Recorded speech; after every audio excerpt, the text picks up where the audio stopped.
RRB, l'invité du matin. Et aujourd'hui, dans l'invité du matin, nous sommes avec la directrice adjointe de l'Agence sanitaire et sociale. Bonjour Hélène Pichot. Bonjour. Merci d'avoir accepté notre invitation ce matin. Hier, c'était la journée mondiale sans tabac. On en a d'ailleurs parlé sur Radio Rythme Bleu. On vous reçoit ce matin pour parler du tabac, des addictions en règle générale, puisque ça fait partie aussi du rôle de l'Agence sanitaire et sociale. Est-ce que le tabac, c'est toujours l'une des addictions prépondérantes en Nouvelle-Calédonie ? Est-ce qu'on a des chiffres qui sont alarmants là-dessus ? Ah oui, malheureusement, donc les addictions de manière générale, notamment le tabac et puis l'alcool.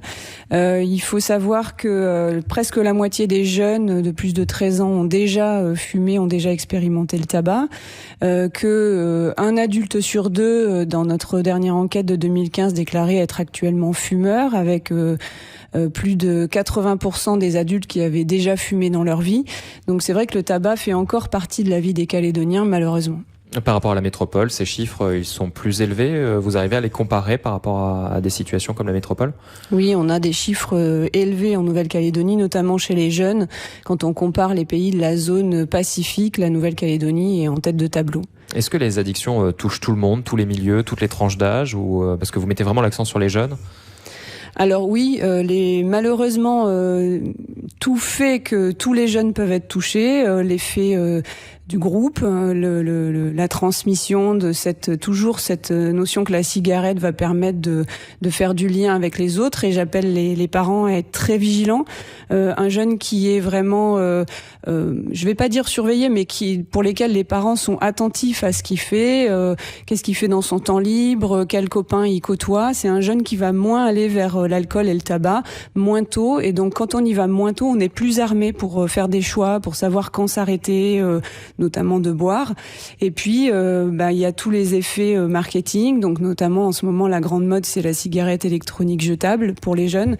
C'est pas très cher, c'est trop peu cher pour leur bourse, donc soyez très vigilants à ce que votre jeune consomme. Ouais, ça, c'est quelque chose que vous regardez de près, la cigarette électronique en mode jetable. On en voit de plus en plus, d'ailleurs, un petit peu partout. Oui, parce que les jeunes ou les parents vont se dire il va peut-être vapoter quelque chose sans nicotine, ça va lui permettre de faire comme les autres, c'est pas dangereux. Mais le jour où il aura pas sa vapoteuse sans nicotine, il vapotera celle du copain qui a de la nicotine. Et puis tout petit à petit, c'est un engrenage.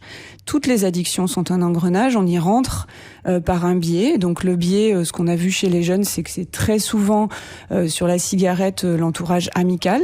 Mais attention, c'est aussi sur l'alcool l'entourage familial. Et donc sur le tabac, justement, hier, l'Agence sanitaire et sociale faisait un petit événement sur Facebook pour la journée mondiale sans tabac. Vous avez pris 2 chanteurs du territoire et vous leur avez dit, allez, pas de cigarette pendant 24 heures. C'était ça le deal ? Oui, alors vraiment, je les félicite parce que Tissia et Richie qui ont accepté de relever le challenge, parce que vraiment c'était difficile pour eux. Je sais que Tissia fume depuis 25 ans et tous les deux ont réussi, mais vraiment c'est difficile psychologiquement de se détacher comme ça pendant 24 heures d'une addiction, de quelque chose qui fait partie intégrante de la vie. Donc tous les deux ont l'habitude de fumer dès le café du matin et ils ont réussi. J'ai regardé leur dernière vidéo d'hier soir. Regardez sur notre page Facebook santépourtous.nc et vous verrez que c'est possible. C'est peut-être mieux d'ailleurs pour leur voix de ne pas avoir fumé pendant 24 heures. Qui sait ? J'imagine, oui. Ils vont peut-être prendre goût. On a besoin d'exemples comme ça pour se sortir d'addiction, que ce soit des gens qu'on admire un petit peu, que ce soit dans l'entourage proche ou alors des stars entre guillemets. Oui, on a aussi créé l'année dernière et on le renouvellera en novembre un groupe Moi sans tabac, et on s'est rendu compte que effectivement, même si c'est pas quelqu'un qu'on connaît personnellement ou qu'on admire, le soutien, les anecdotes, les conseils, comment j'ai fait pour éviter de fumer le matin, c'est peut-être ne pas prendre de café, prendre autre chose. Les addictions, ça se caractérise comment ? Au-delà du manque, au-delà du fait d'avoir cette chose dans son quotidien, est-ce que ça bouleverse la vie aussi des gens, peut-être dans le domaine social ? Est-ce que des gens se coupent d'activités avec d'autres gens pour leurs addictions ? Est-ce que vous avez des témoignages comme ça inquiétants ? Malheureusement, les addictions sont liées à la violence, elles sont liées aux accidents de la route. Donc en fait, quand on parle d'alcool et de cannabis, les addictions ont souvent des issues dramatiques. Donc effectivement, elles bouleversent la vie familiale, sociale de manière importante. Au niveau du tabac et des autres addictions, il y a aussi un impact financier. C'est que quand on est dans l'addiction, ça veut dire qu'on ne peut plus se passer du produit. Et donc forcément, il va falloir sortir toutes les semaines, tous les mois, l'argent nécessaire pour pouvoir acheter ce produit. Et donc on voit souvent des dégringolades sociales, notamment avec l'alcool, du fait des effets de l'alcool au quotidien, puisque quand même ça a un impact physique, psychologique, mais aussi du fait que le budget va être amputé, le budget familial va être amputé pour pouvoir acheter les cigarettes, l'alcool et le cannabis. À quel moment tirer la sonnette d'alarme ? À quel moment on se dit je suis addict à quelque chose ? Alors, je pense que les gens n'en sont pas forcément capables dans la situation dans laquelle ils sont, mais il y a souvent des regards extérieurs. Quand on voit qu'il y a quelque chose chez les autres, notamment dans la famille, qui commence à changer dans leur regard, c'est-à-dire qu'on fait des choses qui sont plus acceptables pour l'extérieur, ça c'est vraiment la sonnette d'alarme.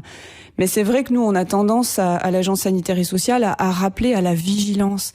C'est-à-dire que les choses vont s'installer de manière insidieuse. C'est un engrenage et l'engrenage, il embarque tout le monde. Donc, le plus efficace, en fait, c'est d'être vigilant, de savoir ce qui est normal et pas normal, notamment chez un jeune. À quel âge on considère que c'est normal qu'il boive sa première gorgée d'alcool ? Malheureusement, c'est beaucoup trop jeune chez les Calédoniens. 13 ans, la première gorgée d'alcool.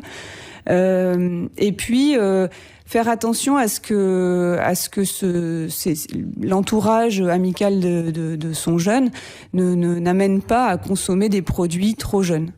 C'est dans l'écoute, c'est ça qu'il faut être quand on est face à quelqu'un d'addict. Il faut l'écouter, il faut pas le juger, il faut... Ah oui, alors une personne qui est vraiment déjà consommatrice avec une problématique, effectivement, il faut se rendre disponible pour la personne, ne pas la juger, l'écouter, mais écouter... la totalité du problème, c'est-à-dire que peut-être qu'une personne va parler de quelque chose d'anecdotique, mais en fait voir que derrière c'est un plus gros problème pour elle. À partir du moment où on se sent écouté, on va pouvoir accepter les conseils de la personne qui est en face de nous, même si c'est pas une personne de proche, parce que on va pas forcément aller se confier à quelqu'un de proche. Donc même si c'est un collègue qui raconte quelque chose et derrière on sent qu'il y a quelque chose de douloureux, prenez quelques minutes pour l'écouter. Quand il se sentira écouté, il écoutera peut-être plus facilement en retour le conseil que vous allez lui donner. Et c'est possible aussi de l'orienter vers des structures comme l'Agence sanitaire et sociale qui a un dispositif déclic, notamment pour les jeunes. Alors, comment ça fonctionne ce dispositif ? Bien évidemment, le dispositif déclic, il est dédié aux jeunes jusqu'à 25 ans, mais c'est surtout aux personnes qui ne sont pas encore dans une consommation problématique. Ça va être les premières consommations, des consommations pour lesquelles on va pouvoir accompagner les gens assez rapidement. Donc il y a des psychologues, des infirmiers, c'est sur rendez-vous, anonyme, gratuit. Regardez notre site santépourtous.nc, vous verrez les points de rendez-vous, donc sur le Grand Nouméa, en province Nord, dans le nord de la province Sud aussi. Le numéro c'est 25 50 78, appelez et on vous conseillera un lieu pour consulter. Le 25 50 78, avec tout type d'addiction. Là on a parlé alcool, on a parlé cannabis, on a parlé tabac. Il y a aussi les écrans chez les jeunes, ça c'est un point important, les écrans, les jeux vidéo, les téléphones portables. Oui, alors la sédentarité, la consommation des écrans, l'impact des écrans sur le cerveau, c'est vrai que tout ça, ça a des effets très importants sur la santé. Et puis l'exposition à la violence, l'exposition à la pornographie. Donc vraiment soyez vigilants avec les écrans parce que ça ouvre un monde que les parents ne maîtrisent plus. Donc ça met les jeunes face à des informations, à des images choquantes et puis ça les aiguise dans leur envie de consommer des produits. La sédentarité, c'est un fléau, c'est devenu un des facteurs de risque les plus importants au niveau mondial, devant le tabac. Donc être sédentaire, c'est rester plus de 5 heures par jour assis ou allongé sans bouger. On y arrive assez vite, et notamment quand on a une vie d'écolier ou une vie de travail. Et puis ça m'amène à annoncer aussi que c'est la semaine nationale du diabète, pour laquelle on a une campagne qui commence sur notre page Santé pour tous NC pour informer les gens justement sur l'effet bénéfique de l'activité physique, même quand on est déjà diabétique. Il y a vraiment des effets sur la régulation de l'alimentation et puis sur l'activité physique qui permettent de réduire les médicaments qu'on prend quand on est diabétique. Allez regarder tous nos conseils. Donc là, cette semaine, on bouge, c'est ça? Il faut absolument. Et l'addiction au sucre, c'est aussi un problème. Alors l'addiction au sucre, c'est un grand débat, c'est-à-dire que est-ce que le sucre rend addict ou pas? En tout cas, c'est une accoutumance qui devient très forte et qui active la zone du plaisir. Donc on est des êtres de plaisir, on a vraiment envie d'activer cette zone-là. Donc là aussi, vigilance chez les tout petits enfants. Peut-être regarder ce que les enfants consomment et se demander si nous on a consommé ça quand on était petit. Tout ce qui va être boisson sucrée, c'est quelque chose qui va rentrer très facilement dans la vie quotidienne et qui est absolument non nécessaire. C'est inutile, les boissons sucrées, ça n'apporte rien du tout au niveau nutritionnel. À part des problèmes de santé. Exactement. Qui coûte cher au territoire, c'est un problème de santé publique, finalement. Oui, et ben alors ça coûte cher au niveau individuel déjà, parce que très rapidement les enfants vont avoir des problèmes de dents, des problèmes de poids.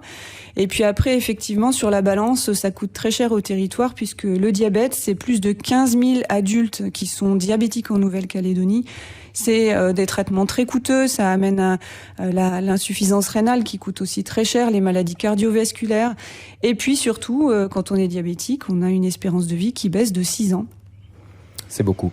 Ce sera le mot de la fin. Merci beaucoup Hélène Pichot d'avoir été avec nous ce matin. Je rappelle que vous êtes la directrice adjointe de l'Agence sanitaire et sociale. Merci beaucoup. Merci.